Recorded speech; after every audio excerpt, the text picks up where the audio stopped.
Are you gonna come looking for me at any point?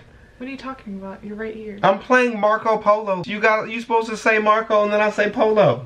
No, you're supposed to say Marco. No, I'm not giving away my location. Oh my god. Google wants to know. Google can't know shit. What are you talking about? The little thing that says Google wants to know your location? Google can't know shit. One thing I know about Marco Polo is that it was probably a white guy, and I'm bad at the game. There's a game? Marco. Oh, I thought you meant like a video game. The Adventures of Marco Polo. No.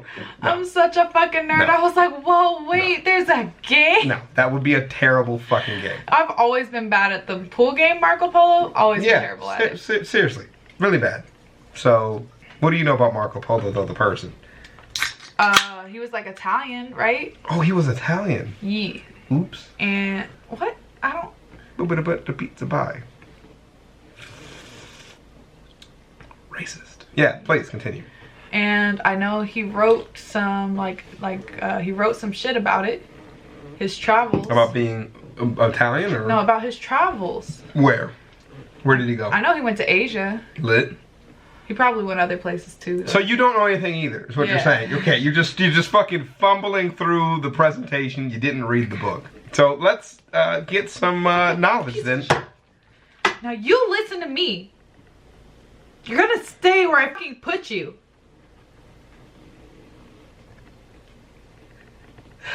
So let's get some knowledge with Marco Polo. Are you okay? Sorry, I just... Alright, cool. Let's do it! Marco! Say it back. I showed you my polo. Say it back.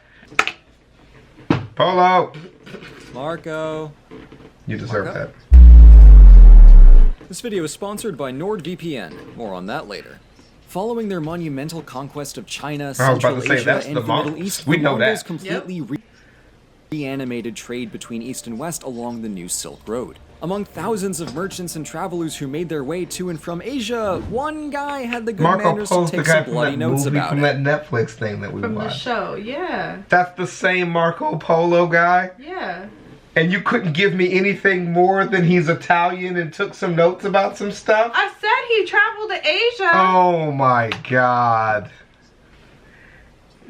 Our protagonist, Marco Polo, wrote the first major account of the Silk Road and the Mongol civilization. Why did they make elephants look like this? Yeah, they don't know how fucking elephants look. They don't know what's going on.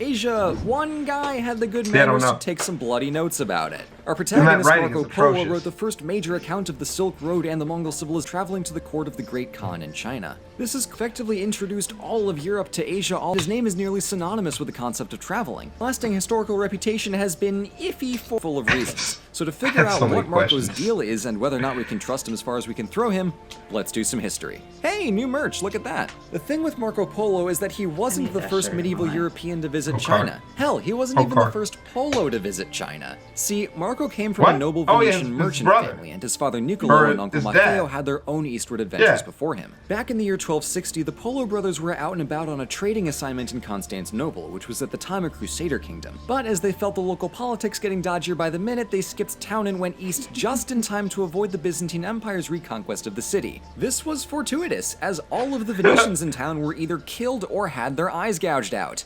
What? Oh! So, in the show, too, his dad sold his son to the Khan. Kublai Khan. Is that true, or is that just Netflix buffoonery? We should find out?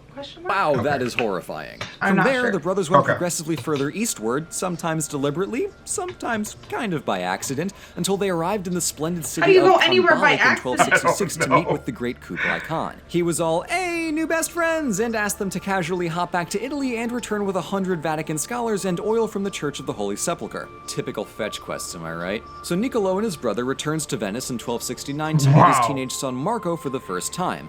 Wait, what? Oh my yeah, God, okay, that is travel true. was I didn't know that. That's insane. From there, they left for Asia again in 1271, but missing all of the scholars because a 3-year nope, if you will, meant that nobody could. Marco, Niccolo, and Maffeo went down to the Persian Gulf, hoping to catch an easy ferry to China, but the local boats did not float, so instead they had to make the whole trek overland, and they didn't make it to Khan Balak for another 4 years. When they finally arrived, Kublai was thrilled to see his pals again and took an instant liking to the multilingual Marco. He enjoyed the Polos so much that he kept them in his court and gave them jobs in his bureaucracy, which is a pretty sweet gig. As it happened, the administration of Kublai's Yuan dynasty was very diverse, so the Polos fit right in among Mongols, Central Asians, Persians, Arabs, and some Europeans. And he's saying Polo, so in reality, his dad and his uncle never left, at least not initially. Right. Okay, that's really cool. For 17 years, Marco and friends worked various jobs in the administration, collecting taxes, supervising trade, and reporting back to the Khan in the state of the myriad city empire. All across China, Marco carried a golden passport, Haija, which signified him as a friend of the Khan and guaranteed hospitality wherever he went. In the show. Dude, watch the show. It's actually pretty good, apparently. Yeah. Sweet deal. As far as accuracy is concerned.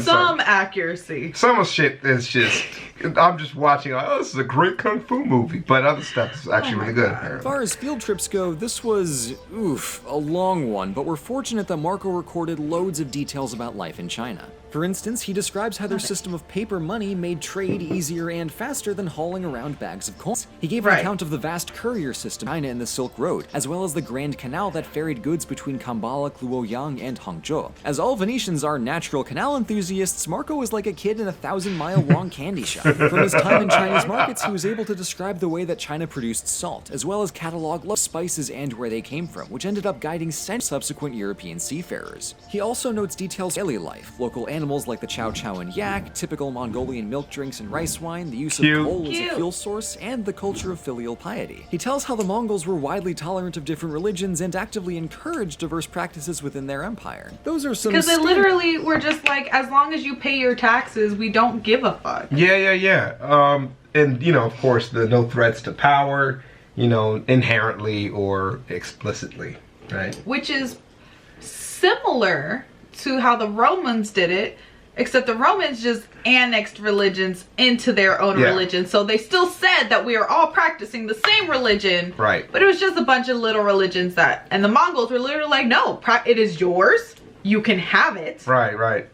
Where's my money? Except that temple, we're gonna sack and kill and murder. Everybody else is fine though. You guys are good. Stolen books, stolen text. I mean, it's my text, but practice as you wish, you know? But by volume, most of his book is kind of a giant slog because it was written before the 1900s invented narrative pacing. So a lot of it is, this is a city I went to, here's the name of their king. Then I went to this province and crossed that desert where I saw this town, here's the name of their king, and so on, which is made way worse by the fact that all of the place names are incomprehensibly wrong. Partially since the book got filtered through so many translations, and partially since it's just a lot of names to keep organized. But the bottom line is that this book can be a deeply unpleasant experience for a modern reader. But that is far from the only issue with Marco's accounts. For someone who visited China, there are some curious gaps in his report. Tea drinking, chopsticks, the Chinese writing system, and the Great Wall. Plus, no Mongol documents ever mention a Venetian multilingual merchant travel. To be fair, the Great Wall... So he's a lying liar box. Because how do you miss that? It's a big wall that had slaves buried under it. It's a pretty big deal. I went here and saw there. You see that fucking wall? Holy shit. I collected taxes. In Marco's day was about 10 feet tall and made of dirt, while this bad boy that we all know and love came 3 centuries later. Additionally, it's not exactly like they were... Just kidding. No bodies under there yet. For taking attendance among the thousands of visitors and bureaucrats at Kublai's court. Still, for all of the stuff he mentions, it's suspicious that he leaves out these big details. Beyond that, there's some things that he does describe that seem, well, kind of made up. He gives some salacious details about the sexual habits of Tibetans. He talks about seeing unicorns. He says that one desert is haunted by spirits that lure travelers off the path to their deaths. He jumps on the very annoying historical bandwagon myth of the non-existent King Prester John. And he describes a secret cult hiding up in the mountains getting blasted off hashish and murdering princes. It gets pretty wacky and embellished in places. That's in the show too, and that's one of those parts where you think this is very made up. Look, let Marco live his best creative life, okay? I mean, hey. He was spreading his narrative wings. Is what I'm trying to say here. Some historians are now so skeptical about Marco Polo, they don't even think that he went to China. And even back when his stories were first published, his book was mockingly dubbed The Million Lies. So for all he gets right, why is Marco Polo's book still so darn weird? To figure that one out, we've got to finish Marco's journey. After almost 2 decades spent working for the Khan, Marco and his family were finally permitted to leave for Venice. Though this time they had the luxury of sailing most of the way back as they accompanied a traveling princess bound for Persia. When they returned home, 24 very long years after they first left, the Polos found Venice in the middle of a war with their mercantile arch-rival, the Republic of Genoa. Marco spent part of his hard-earned fortune to equip a war galley complete with a trebuchet. Sadly for Marky Mark, he was captured by Genoa during a battle off the southern coast of Anatolia and got thrown in jail. But it wasn't all for nothing. See, while they were imprisoned, he struck up a friendship with fellow inmate Rustichello of Pisa. Marco told all kinds of fabulous stories about Asia and ended up dictating an account of his travels for Rustichello to write while they were both in prison. Marco published it 2 years later when the war ended and he was released. But here's the sticking point. Rustichello of Pisa was previously best known as Italy's foremost author of King Arthur romances. Now just imagine the setup for a second. Marco, languishing in a jail cell years after leaving China, talking some big game about his suitors to his equally bored to tears cellmate whose biggest passion in life is writing fanfiction. Explain a lot of what's weird with this book. It's like trusting a documentary about Chinese history to the directorial integrity of Michael freaking Bay. Oh wait, I did that. So that's how the description of the world labels of Marco Polo came to be, and the guy who professionally embellished. It was an instant bestseller,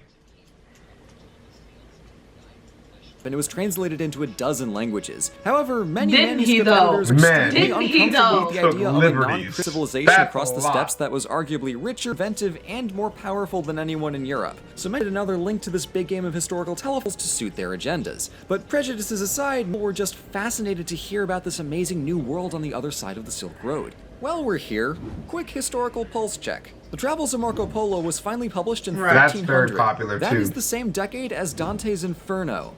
Small world. Before we wrap up, it's worth mentioning that for all the embellishments and translator bias, Marco's accounts have largely been proven true. Even some of the weird stuff. You know those unicorns that he described? Just a rhino.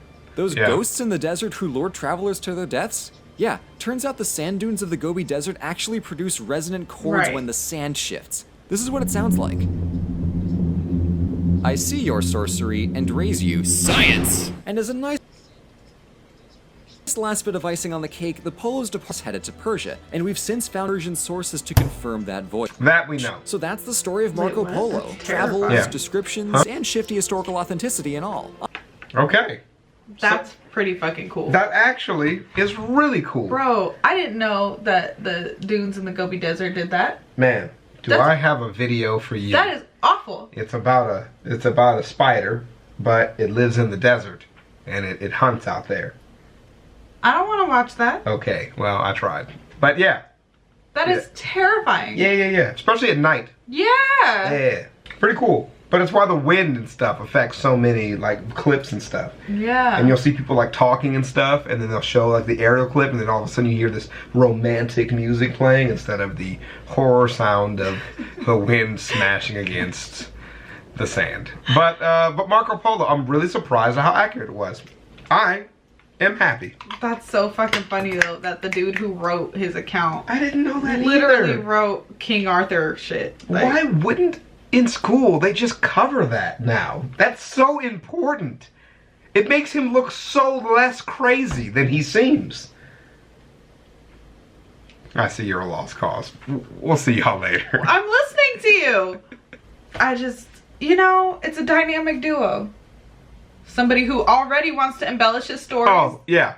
And somebody who professionally embellishes, exactly like you said. Yeah, you're right. That is perfect. It actually made for a better historical account because, to be honest, the raw truth is not as entertaining as the way they told it. Probably a lot more horrifying, to be honest. Yeah, probably. The court of Kublai Khan was... And there's so many, like, stories, too, of Khans, you know, having so many questions that the right answer is the wrong answer kind of a thing, you know? And that's just a really... Who tried to hurt me? You say nothing, everybody dies. You say something, you get tortured to death. You know, it's just like... It's just like, that's hard, man. Or if I'm in a good mood that day, nobody dies. Just wanted to know you're a cool dude, come work for me. Where does your family live at? Murdering them. They're dead, but you're awesome. Still think you're great, you know. We'll write stories about. Put his name in the book. All right, cut his tongue out. All right, we'll see y'all. Peace out.